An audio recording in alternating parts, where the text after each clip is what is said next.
আগামী 12ই মার্চ ত্রয়োদশ জাতীয় সংসদের প্রথম অধিবেশনের আহ্বান করেছেন রাষ্ট্রপতি মোহাম্মদ শাহাবুদ্দিন।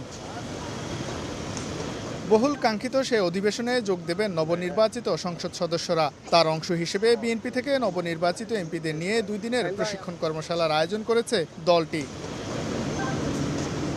শুক্রবার সকালে বিএনপির গুলশান কার্যালয়ে 2 দিনব্যাপী এই কর্মশালার উদ্বোধন ঘোষণা করেন প্রধানমন্ত্রী তারেক রহমান।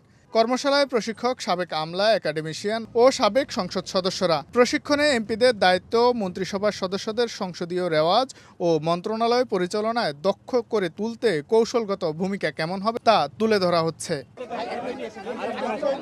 প্রশিক্ষণের প্রথম অধিবেশন শেষে বেরিয়ে এসে স্বরাষ্ট্রমন্ত্রী সালাউদ্দিন আহমদ বলেন, বিরোধী দলকে লিখিতভাবে ডেপুটি স্পিকারের প্রস্তাব দেওয়ার বিধান নেই। রেইনবো অলরাউন্ডার এক্সটেরিয়র পেইন্ট বাড়ির বাহিরের দেয়ালের সুরক্ষা নিয়ে থাকুন নিশ্চিন্ত, সাথে পাচ্ছেন 10 বছরের ওয়ারেন্টি। লিখিত প্রস্তাব দেওয়ার মতো কোনো বিধান তো নেই।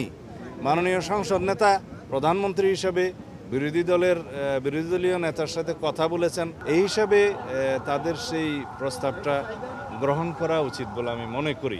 স্বরাষ্ট্রমন্ত্রী আরও বলেন, গণ অভ্যুত্থানের প্রত্যাশা পূরণে জাতীয় সংসদকে শক্তিশালী করতে হবে।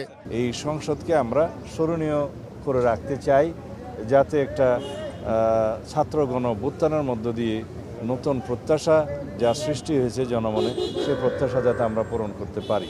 ত্রয়োদশ জাতীয় সংসদ নির্বাচনে বিএনপির 219 জন সংসদ সদস্য নির্বাচিত হন, যার মধ্যে 146 জন প্রথমবারের মতো সংসদ সদস্য নির্বাচিত হয়েছেন।